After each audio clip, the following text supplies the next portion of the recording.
സക്കാത്ത് കൊടുക്കാൻ ഞാൻ പറയുന്നത് ഇവിടെ സക്കാത്ത് കൊടുക്കുന്ന വളരെ പ്രധാനപ്പെട്ട കാര്യമായി പറഞ്ഞു. ഇസ്ലാമിക് എക്കണോമിക്സിൻ്റെ ചില മൈക്രോ മാനേജ്മെൻറ്റ് കണ്ട് ഞാനൊക്കെ പലപ്പോഴും അന്തം വിട്ടുപോയിട്ടുണ്ട്.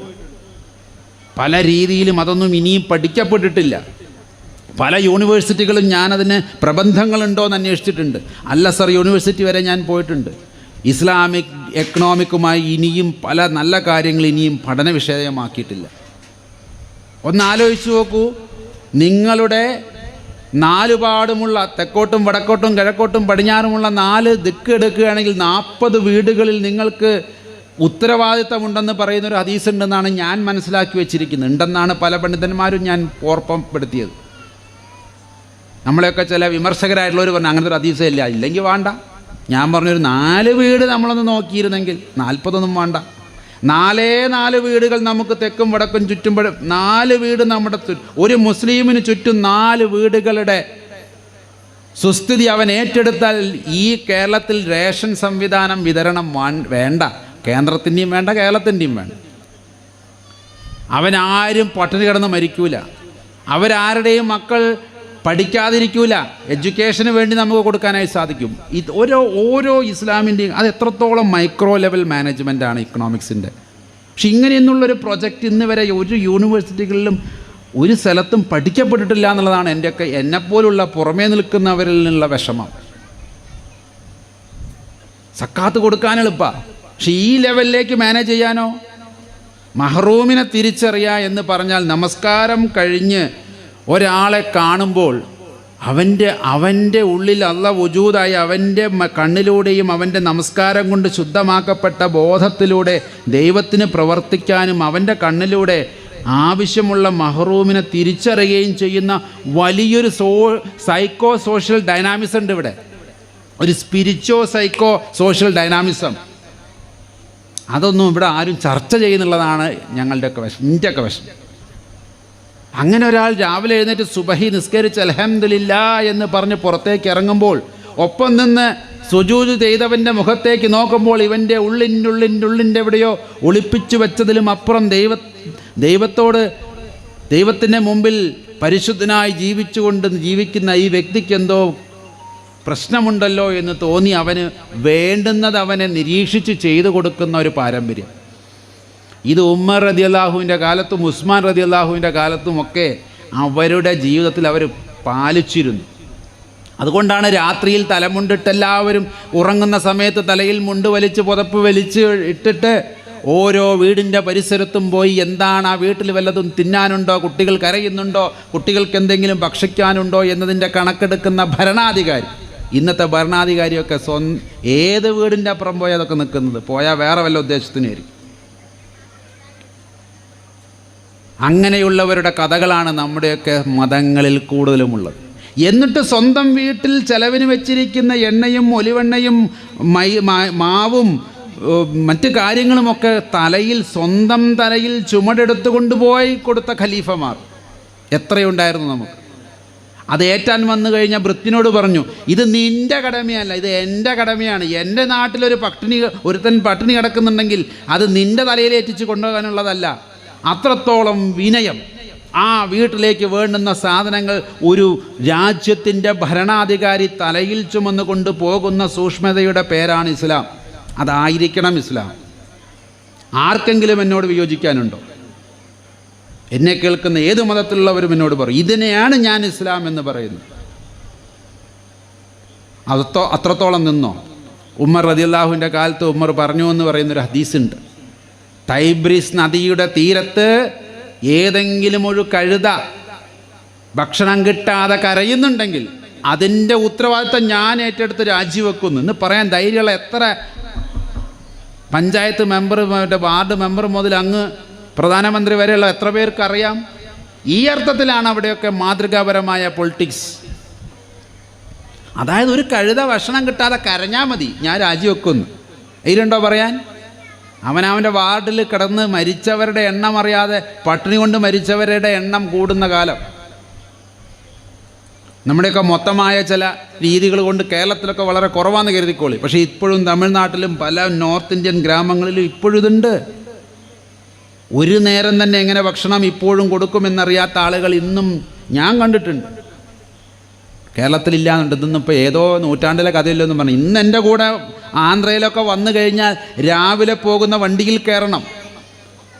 കാളകളില്ലാഞ്ഞിട്ട് അമ്മയെയും ഭാര്യയെയും നുകം വെച്ചുകൊണ്ട് ഉഴുന്ന കർഷകനെ ഞാൻ കഴിഞ്ഞ മാസം കണ്ടിട്ടുണ്ട്. കാളകളില്ല, ആടുകളില്ല, പിന്നെ ഇത് നില ഉഴണ്ടേ, ട്രാക്ടറും ഇല്ല. പിന്നെ ആകെ വീട്ടിലുള്ളത് തള്ളയും ഭാര്യയാണ്. രണ്ടാളെയും രണ്ട് പോത്തിനെ പോലെ കാളയെ പോലെ നിർത്തി മകനോ ഭർത്താവോ ഇങ്ങനെ ഉഴുതുണ്ടാക്കുന്ന മാമുമാണ് നമ്മളൊക്കെ ഉണ്ണുന്നത്. എന്നിട്ട് തിരിച്ച് നമുക്കൊന്നും ഉത്തരവാദിത്തം ഉണ്ടാവാൻ പാടില്ല. ഇത് പറയാത്ത മതമാണോ? ഇത്രയും ഡൈനാമിസം ഉൾക്കൊള്ളുന്നതാണ് ചാരിറ്റി. ഇനി ഹിന്ദു മതത്തിലേക്ക് വന്നാലോ, ജനസേവ, ജനാർദ്ദന സേവ, മാനവസേവ എന്ന് പറയുന്നതാണ് മാധവസേവ. നരസേവ തന്നെയാണ് നാരായണ സേവ, ജീവസേവ തന്നെയാണ് ശിവസേവ എന്ന് പറയുന്ന എത്രയെത്രയോ ശ്ലോകങ്ങൾ നമുക്ക് കാണാനുണ്ട്. ഈ ലോകം മുഴുവൻ ഒരു നീഢമാണ്, ഒരു കിളിക്കൂടാണ് എന്ന് പറയുന്ന അധ്യായങ്ങളുണ്ട്. നമ്മളെല്ലാവരും അങ്ങോട്ടും ഇങ്ങോട്ടും ഒന്നിച്ച് ജീവിക്കേണ്ട ഒരു കിളിക്കൂട്ടിൽ എങ്ങനെയാണോ അതിലെ കുട്ടികളെല്ലാം ഒന്നിച്ച് ജീവിക്കുന്നത്, അതുപോലെ അങ്ങോട്ടും ഇങ്ങോട്ടും ഉത്തരവാദിത്തമുള്ളവരാണെന്നാണ് എൻ്റെ അർത്ഥം. ഉദാരചരിതാനാം തു വസുദൈവ കുടുംബകം. ഉദാരചരിതന്മാർക്ക് ഉദാരചരിതനായിരിക്കണം, അല്ലാത്തവനെ കുറിച്ചുകൂടെ പറയുന്നുണ്ട്. അവനിതൊന്നും ബോധം ഉണ്ടാവില്ല. മതത്തിലൂടെ ഉദാര മനസ്സിനെ നേടിയവൻ, മതത്തിലൂടെ തൻ്റെ മനസ്സ് കൽബിനെ മാറ്റിയെടുത്തവൻ, മത അനുഷ്ഠാനങ്ങളിലൂടെ തൻ്റെ മനസ്സിൻ്റെ ഉദാരതയിലേക്ക് മനസ്സിനെ ഉയർത്തിയവന് ഈ ലോകം വസുദൈവ കുടുംബം, ഒരൊറ്റ കുടുംബമാണ്. ഈ വസുന്ധര, ഈ ഭൂമിയിലുള്ളവർ എല്ലാവരും ഒരൊറ്റ കുടുംബമാണ്. ഒറ്റ കുടുംബത്തിലുള്ളവർക്ക് ഉത്തരവാദിത്തമില്ല അങ്ങോട്ടും ഇങ്ങോട്ടും. 2000 കൊല്ലം മുമ്പ് ഈസാ നബി അലൈഹി സ്വലാം ബൈബിളിൽ കൃത്യമായി പറഞ്ഞു വെച്ചിരിക്കുക, നിന്നെപ്പോലെ. അതാണ് അതിൻ്റെ സ്റ്റാൻഡേർഡ്, അളവുകോൽ അവിടെയാണ്. നിനക്കത് ആവശ്യമുണ്ടെങ്കിൽ നിന്നോട് എങ്ങനെ പെരുമാറണമെന്ന് നീ ആഗ്രഹിക്കുന്നു അതുപോലെ തിരിച്ച് പെരുമാറുക. യാക്കോബ് അപ്പസ്തോലൻ്റെ ഒരു ലേഖനമുണ്ട് അവസാനം ബൈബിളിൻ്റെ ലാസ്റ്റ് ഭാഗങ്ങളിൽ. കൃത്യമായി അദ്ദേഹം പറയുന്നു, കാണപ്പെടാത്ത ദൈവത്തെ സ്നേഹിക്കുന്നു എന്ന് പറയുകയും കാണപ്പെടുന്ന സഹോദരനെ ദേഷിക്കുകയും അവൻ്റെ കാര്യങ്ങൾക്കൊന്നും നിന്നുകൊടുക്കാതെ അവൻ്റെ ആവശ്യങ്ങൾക്ക് മുഖം തിരിഞ്ഞു നിൽക്കുന്നവനുമൊക്കെ കള്ളനാകുന്നു. ഒരാളുടെ കള്ളൻ എന്നതിൻ്റെ ഡെഫിനിഷൻ യേശു സമ്പ്രദായം, യേശു മാർഗം പറയുന്നത് അതാണ്. യേശുവിൻ്റെ അപ്പസ്തോലന്മാരത് പറയുന്നത് അങ്ങനെയാണ്. സ്നേഹമില്ല എങ്കിൽ നിങ്ങൾ മുഴങ്ങുന്ന ചേമ്പലയോ കൈത്താളമോ ഒക്കെ ആകുന്നു എന്ന് പൗലോസ് ശ്ലീഹ കൊരിന്ത്യക്കാർക്ക് എഴുതിയ ലേഖനത്തിൽ പറയുന്നുണ്ട്. Without love you are nothing. ഈ സ്നേഹത്തിൻ്റെ പ്രഫുല്ലമാണ് നമ്മളെല്ലാം ഇത്തരം പ്രവർത്തനങ്ങളിലൂടെ കാണിക്കേണ്ടത്, കാണുന്നത്.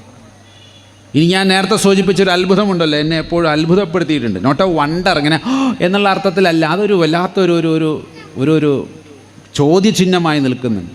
യേശു രണ്ടാമതും വരുമ്പോൾ, ഈസാ നബി അലൈഹി സ്വലാം രണ്ടാമതും വാനമേഘങ്ങളിൽ വരുമെന്ന് മുസ്ലിങ്ങളും വിശ്വസിക്കുന്നുണ്ട്. അദ്ദേഹം ഇവിടെ അങ്ങോട്ടും ഇങ്ങോട്ടും ഒരു ജഡ്ജ്മെൻ്റ് നടത്തുമെന്നും രണ്ട് മതങ്ങളും വിശ്വസിക്കുന്നുണ്ട്.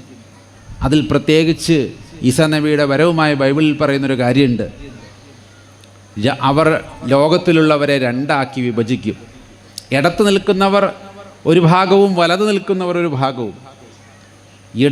ഇടതുഭാഗത്ത് നിൽക്കുന്നവരോട് അവൻ കൽപ്പിക്കും, നിങ്ങളെനിക്ക് വിശന്നു, ഭക്ഷണം തന്നില്ല. നിങ്ങളെനിക്ക് ദാഹിച്ചതായി കണ്ടു, നിങ്ങളെനിക്ക് വെള്ളം തന്നില്ല. ഞാൻ നഗ്നനായിരുന്നു, നിങ്ങളെന്നെ ഉടുപ്പിച്ചില്ല. ഞാൻ കാരാഗ്രഹത്തിലായിരുന്നു, നിങ്ങളെന്നെ വന്ന് കണ്ടില്ല. അവർ ചോദിച്ചു, ഇതൊക്കെ എപ്പോൾ? താടിയും മുടിയും വെച്ച് ഗ്ലോഹയൊക്കെ ഇട്ട ഒരാളെ ഞങ്ങൾ കണ്ടിട്ടില്ല ബുദ്ധിമുട്ടിൽ. അതുകൊണ്ട് തന്നെ നിൻ്റെ മുഖച്ഛായുള്ളവരെയൊന്നും ഞങ്ങൾ കണ്ടിട്ടില്ലല്ലോ, പിന്നെ ഞങ്ങളെങ്ങനെ തിരിച്ചറിയും നീ വന്നു എന്നത്? ഞങ്ങളുടെ അടുത്തേക്കൊക്കെ വന്നു എന്തെന്നാ ഉറപ്പ്? അപ്പോൾ പറയുന്നൊരു വാചകമാണ്, whatsoever you do to the least of my brothers and sisters that you do unto me. ഈ എളിയ സഹോദരി സഹോദരന്മാർക്ക് നിങ്ങൾ എന്തെങ്കിലും ചെയ്തിട്ടുണ്ടെങ്കിൽ അത് എനിക്ക് തന്നെയാണ് ചെയ്തിട്ടുള്ളത്. ചെയ്യാതിരുന്നപ്പോൾ അത് എനിക്ക് തന്നെയാണ് ചെയ്യാതിരുന്നിട്ടുള്ളത്. ഈ വലതു ഭാഗത്തുള്ളവരോട് പറയും, എനിക്ക് ദാഹിച്ചു, നിങ്ങളെനിക്ക് വെള്ളം തന്നു.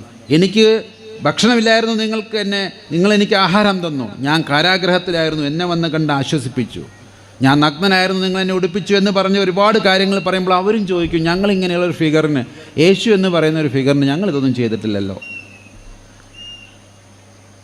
അപ്പോഴും അദ്ദേഹം പറയുന്നത്, whatsoever you do to the least of my brothers and sisters that you do unto me, അത് നിങ്ങൾ എനിക്ക് തന്നെയാണ് ചെയ്തത്. എന്നിട്ട് അവരോട് പറയും പിതാവിൻ്റെ മഹത്വത്തിലേക്ക്, പിന്നെ അവരെ സ്വർഗത്തിലേക്ക് കൊണ്ടുപോകുന്നൊരു കാഴ്ചയൊക്കെയാണ്. അപ്പോൾ മറ്റുള്ളവർ ഒന്നുകൂടി പറഞ്ഞു നോക്കും, ഞങ്ങൾ നിൻ്റെ പേരിൽ പല അത്ഭുതങ്ങളും പ്രവർത്തിച്ചിട്ടുണ്ട്. കണ്ണ് കാണാത്തവർക്ക് കണ്ണ് കൊടുത്തു, മൂക്ക് കേൾക്കാനില്ലാത്തവർക്ക് മൂക്ക് കൊടുത്തു, ചെവി കേൾക്കാത്തവന് ചെവിട് കൊടുത്തു, ഊമയെ സംസാരിപ്പിച്ചു, പള്ളി പണിതു, അത് ചെയ്തു, ഇത് ചെയ്തു എന്നൊക്കെ ഒന്ന് ലിസ്റ്റ് ഔട്ട് ചെയ്യും അവർ ചെയ്ത അത്ഭുതങ്ങൾ. നിൻ്റെ നാമത്തിൽ ഞങ്ങളിതൊക്കെ ചെയ്തില്ലേ? ആ പറയുന്ന ലാസ്റ്റ് വാചകം എന്നെ എപ്പോഴും ഷെയ്ക്ക് ചെയ്യുക. എപ്പോഴും എനിക്കത് കേൾക്കുമ്പോൾ ഒരു വിറയലാണ്. യേശുവിൻ്റെ വാചകം കടമെടുത്ത് പറയുകയാണെങ്കിൽ, ഐ നെവർ ന്യൂ യു, ഞാൻ നിങ്ങളെ ഒരു നാളും അറിഞ്ഞിട്ടില്ല. എന്തൊരു കഷ്ടമെന്ന് ആലോചിച്ച് നോക്കി. ഇതൊക്കെ ചെയ്തിട്ട് യേശുവിൻ്റെ നാമത്തിൽ ഇതെല്ലാം ചെയ്തിട്ട് അവസാനം പറയാം ഞാനത് അറിഞ്ഞിട്ടേ ഇല്ല. അറിഞ്ഞു ചെയ്തത് തെറ്റായിപ്പോയി എന്ന് പറഞ്ഞാൽ നമുക്കൊരു ഒരു സ്കോപ്പുണ്ട്. ഇതൊക്കെ പുള്ളിക്കാരൻ അറിയുന്നുണ്ടായിരുന്നു. പക്ഷെ ദൈവികമായ തിയോളജി അല്ലെങ്കിൽ ദൈവത്തിൻ്റെ ചില രീതികൾ ഇങ്ങനെയാണ്. അറുത്ത് മുറിച്ചങ്ങ് പറഞ്ഞു കളയും, ഞാൻ നിങ്ങളെ ഒരു നാളും അറിഞ്ഞിട്ടില്ല. അങ്ങനെയല്ല അച്ഛാ അതിൻ്റെ കറക്റ്റ് വാക്ക്. I have never known you. ഒരിക്കലും ഞാൻ അതായത് എല്ലാം അറിയുന്ന ദൈവഭാഗത്ത് നിൽക്കുന്ന ഒരു വ്യക്തി പറയുകയാണ്, ഞാൻ നിങ്ങളെ അറിഞ്ഞിട്ടില്ല ഒരു നാൾ. നിങ്ങൾ ഈ ചെയ്ത അത്ഭുതങ്ങളും ചെകിടന് കേട്ടതും മരിച്ചവൻ ഉയർത്തതൊന്നും ഞാൻ അറിഞ്ഞില്ല. അപ്പോൾ എത്രത്തോളം പ്രധാനമാണ് യേശു സമ്പ്രദായത്തിലുള്ള യേശുവിൻ്റെ പഠനങ്ങളുമായി ബന്ധപ്പെട്ട് ചാരിറ്റി പ്രവർത്തനത്തിന് മറ്റുള്ളവരുടെ സഹായം. എന്നിട്ട് മനോഹരമായി നല്ല സമരിയാക്കാരൻ്റെ ഉപമയും പറഞ്ഞ് ആരാണ് തൻ്റെ അയൽക്കാരൻ എന്നതിൻ്റെ അതിന് വിശദീകരണം എന്നോണം അദ്ദേഹം ഒരു ഉപമ പറഞ്ഞുകൊണ്ട് അത് നിർത്തുകയാണ് ചെയ്തത്. ഉപമ വലിയൊരു ഉപമയായതുകൊണ്ട് ഞാനതിലേക്ക് പോകുന്നില്ല. എങ്കിലും അവർ വിചാരിച്ചവരല്ല ആ കഥയിലെ നല്ല അയൽക്കാരനായി വർത്തിച്ചത്. അതേ മതത്തിൽപ്പെട്ട പുരോഹിതനോ അതേ മതത്തിൽപ്പെട്ട കപ്യാരി പണിയെടുക്കുന്നവനോ അല്ലെങ്കിൽ അതുമായി ബന്ധപ്പെട്ട ആ ക്ഷേത്രവുമായി ബന്ധപ്പെട്ട് അല്ലെങ്കിൽ പള്ളിയുമായി ബന്ധപ്പെട്ട് ഉപജീവനം നയിക്കുന്ന ലേവ്യനോ പുരോഹിതനോ അവരൊന്നുമല്ല യേശു പറഞ്ഞുകൊടുത്തുള്ള അയൽക്കാരൻ. സമരിയാക്കാര ദേശത്ത് വിജാതീയനായ ഒരുത്തൻ അവിടെ കയറി ആ മുറിവേറ്റവനെ ശുശ്രൂഷിക്കുകയും അതിനു വേണ്ടുന്ന എല്ലാ ഹിലുമത്ത് ചെയ്തു കൊടുക്കുകയും ചെയ്തവനെയാണ് യഥാർത്ഥ അയൽക്കാരനായി യേശു അവിടെ കൊണ്ടുവരുന്നത്. അവിടെ ജാതിയും തമ്മിൽ ബന്ധുത്വമില്ലാത്തവനും ശത്രുതയുള്ളവനുമായുള്ള മറ്റൊരു സമൂഹത്തിലൊരാൾ ചെയ്തതിനെയാണ് യേശു അവിടെ പറഞ്ഞത് എന്നതിൻ്റെ സോഷ്യൽ ഡൈനാമിസം എത്രത്തോളം ഉണ്ടെന്ന് നമ്മളൊന്ന് മനസ്സിലാക്കും.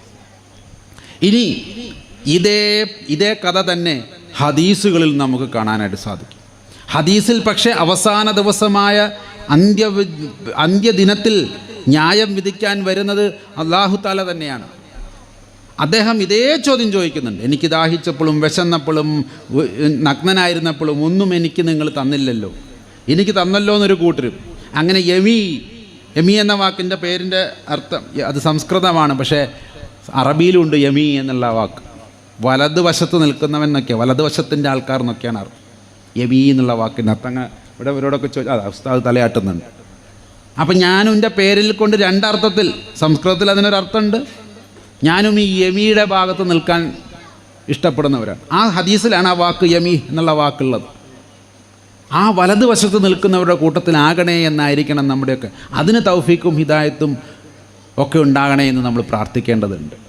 അതിനാണ് ദൈവത്തോട്, ദൈവമേ ആ നല്ലവരുടെ കൂട്ടത്തിൽ, സിറാത്തുൽ മുസ്തഖീം, നേരായ മാർഗത്തിൽ ചരിച്ചവരുടെ മാർഗത്തിലെ ഞങ്ങളാക്കണമേ എന്ന സൂക്ഷ്മതയാണ് ഓരോ ഇസ്ലാം വിശ്വാസിയും എത്ര പ്രാവശ്യമാണ് രാവിലെ തൊട്ട് വൈകുന്നേരം വരെ നമസ്കരിക്കുമ്പോൾ എത്ര പ്രാവശ്യം നമ്മളത് ചൊല്ലുന്നുണ്ട്.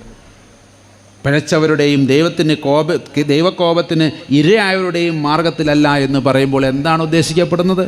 നമുക്ക് ലഭിച്ചതായിട്ടുള്ള ഹിദായത്ത് തൗഫീക്ക് നിലനിർത്തി കൊണ്ടുപോകണമെങ്കിൽ ഈ പറയുന്നത് പോലുള്ള പ്രവർത്തനങ്ങൾ ഉണ്ടായേ പറ്റൂ. ഞാൻ മനസ്സിലാക്കിയത് ഇതാണ്, മിസ്കീനായിട്ടുള്ളവരെയും മഹ്റൂമിങ്ങളെയും തിരിച്ചറിയുക എന്നാണ് ആയത്തിൽ രണ്ട് വാക്ക് ഉപയോഗിച്ചിട്ടുണ്ട്, മിസ്കീൻ ആൻഡ് മഹ്റൂം. എന്താ രണ്ടും തമ്മിലുള്ള വ്യത്യാസം? മിസ്കീൻ എന്ന് പറഞ്ഞാൽ പാവപ്പെട്ടവൻ, ഇല്ലാത്തവൻ. ആ ഇല്ലാത്തവൻ ഒരുപാട് ആനുകൂല്യം കൊടുത്തിട്ടുള്ളൊരു മതമാണ് ഇസ്ലാം. അങ്ങോട്ട് കയറി ചെന്ന് ചോദിക്കാം, ഞാനൊരു പാവപ്പെട്ടവനാണെന്നും എനിക്ക് മറ്റ് മാർഗങ്ങളില്ലെന്നും എനിക്ക് ഉറപ്പായാൽ എനിക്കൊരു മുതലാളിയോട് പോയി ചോദിക്കാം. ഞാൻ ചെന്ന് വിശ്രമിച്ച മുതലാളിയുണ്ട് ഇവിടെ, ബിജു, ബിജു സാറിൻ്റെ വീട്ടിലാണ് ഞാൻ. അദ്ദേഹത്തിൻ്റെ വീട്ടിലേക്ക് ധൈര്യമായിട്ട് ചെന്നിട്ട് ചോദിക്കാം, നിങ്ങളുടെ സക്കാത്തിന് എനിക്ക് അർഹത ഉണ്ട്, തരാൻ പറ്റുമോ എന്ന്. അത് ഇസ്ലാം കൊടുക്കുന്നൊരു സ്വാതന്ത്ര്യമാണ്. മറ്റൊരു മതവും കൊടുക്കാത്ത ഒരു പ്രത്യേക എക്കണോമിക്കൽ രീതിയാണത്. ആവശ്യക്കാരന് കയറി ചെന്ന് എൻ്റെ അവകാശം തായോ എന്ന് പറയാനുള്ള ഒരു ഡൈനാമിസം അത് വേറെ. മറ്റവരൊക്കെ കൊടുക്കുന്നവൻ്റെ കാരുണ്യത്തിലാണ് ആശ്രയിക്കുന്നത്. ഇത് വാങ്ങുന്നവൻ്റെ അവകാശത്തിന്മേലാണ് സക്കാത്ത് നിലനിർത്തുന്നത്. അതുകൊണ്ട് മിസ്കീന് നിങ്ങൾ കൊടുത്തില്ലെങ്കിൽ ചോദിച്ചു വാങ്ങിക്കോളും. പക്ഷേ ഈ രണ്ടാമത് പറഞ്ഞ മഹ്റൂമുകളുണ്ടല്ലോ, മഹ്റൂമീങ്ങൾ, ഹറാമാക്കപ്പെടുക എന്ന വാക്കിൻ്റെ മറ്റൊരു രൂപമാണ് മഹ്റൂം. എന്ത് ഹറാമാക്കപ്പെട്ടവൻ? ദൈവം തന്നെ ചിലവർക്ക് സമ്പത്ത് ഹറാമാക്കപ്പെട്ട് കൊടുത്തിട്ടുണ്ട്. നീ അത് ഈ ജന്മത്തിൽ ഉപയോഗിക്കണ്ട എന്ന് പറഞ്ഞത് നല്ല അർത്ഥത്തിലാണ്. കാരണം അതുകൊണ്ടുണ്ടാകുന്ന ദോഷങ്ങളിൽപ്പെട്ട് അവൻ ഇഹവും പരവും നഷ്ടപ്പെടാതിരിക്കാൻ ദൈവം തന്നെ ചിലവർക്ക് സമ്പത്ത് ഹറാമാക്കി കൊടുക്കും. ആ കൂട്ടത്തിലൊക്കെ പെട്ടാൽ ഞാനിട്ടോ. കാരണം ഈ ഒരു വിധാനത്തിൽ ജീവിക്കുമ്പോൾ, ഇപ്പോൾ ഇവിടെ വന്നപ്പോൾ അവർ പറഞ്ഞു 2 നേരത്തെ കുറച്ച് എന്താണ് പച്ചക്കറി തിന്നണം. അതിനൊന്നും ഇത്ര വലിയ സമ്പാദിക്കേണ്ട കാര്യമൊന്നുമില്ല. എന്നാൽ ലക്ഷക്കണക്കിന് രൂപ ശമ്പളം വാങ്ങിയിരുന്ന ഒരാളായിരുന്നു ഞാൻ. പിന്നെ മനസ്സിലായി എന്തിനാപ്പത്. ആ സമ്പത്ത് ദൈവം ഹറാമാക്കപ്പെട്ടൊരു സമയമുണ്ടായിരുന്നു. അതിൻ്റെ അർത്ഥം എല്ലാവർക്കും അല്ല കേട്ടോ, മഹ്റൂമിനെ സംബന്ധിച്ചായി പറയുന്നു. അങ്ങനെയുള്ളവർ എങ്ങനെയാണ് ജീവിക്കുക പിന്നീട് എന്ന് ചോദിച്ചു കഴിഞ്ഞാൽ, അവരാരും അവരുടെ ദൈന്യത മറ്റുള്ളവരെ കാണിക്കാൻ ഇഷ്ടപ്പെടില്ല, അത് ചർച്ച ചെയ്യില്ല. അവൻ്റെ വീട്ടിൽ അടുപ്പ് പുകഞ്ഞിട്ടില്ലെങ്കിലും ഭാര്യയ്ക്കും മക്കൾക്കും പട്ടിണിയാണെങ്കിലും അവൻ ചോദിക്കില്ല. ഇത് അവകാശമായി ഞാനൊരു മിസ്കീനാണെന്ന ബോധത്തിൽ ചെന്ന് ആരോടും ചോദിക്കില്ല. കണ്ടറിഞ്ഞ് ദൈവം തന്നെ അതിനുള്ള പരിഹാരം മറ്റുള്ളവരിലൂടെ ചെയ്തു കഴിഞ്ഞാൽ അവനത് വാങ്ങും. സഹാബത്തിൻ്റെ കൂട്ടത്തിൽ ഒരുപാട് മഹ്റൂമികളുണ്ടെന്ന് ഞാൻ കേട്ടിട്ടുണ്ട്. അപ്പോഴാണല്ലോ ഈ എന്തുകൊണ്ടാണ് ഈ ഖുർആൻ ആയത്ത് അവിടെ ഇറങ്ങിയത് എന്ന് നമുക്ക് മനസ്സിലാക്കേണ്ടത്. കാരണം എല്ലാവരും ഭക്ഷണം കഴിച്ച പോലെയൊക്കെ കാണിക്കും. അതേപോലെ പുറത്തേക്ക് ഇറങ്ങി നോക്കി അവൻ്റെ വീട്ടിൽ നിന്നും പുക ഉയരുന്നുണ്ട്. അപ്പോൾ സാധാരണക്കാരായിട്ടുള്ള സഹാബികൾ എന്ത് വിചാരിക്കും? ആ സഹാബീൻ്റെ വീട്ടിൽ എന്തോ ഉണ്ടാക്കുന്നുണ്ട്, പുകയൊക്കെ പോകുന്നുണ്ടോടി, കുറച്ച് പുകയൊക്കെ പോകുന്നുണ്ട്. അതിൻ്റെ അർത്ഥം വെറുതെ വെള്ളം തിളപ്പിക്കുകയോ അല്ലെങ്കിൽ അടുപ്പ് കത്തിച്ച് പുകയ്ക്കുകയായിരിക്കും. ഒന്നുമില്ല, അടുപ്പത്ത് വെക്കാൻ പച്ചവെള്ളം പോലും ഉണ്ടാവില്ല. എന്നിരുന്നാലും അവൻ ആരോടും ചോദിക്കില്ല. അവൻ ദൈവത്തിൽ ഭരമേൽപ്പിച്ചവനാണ്. ദൈവമേ, എനിക്കിത് നിഷേധിച്ചത് നീയാണെങ്കിൽ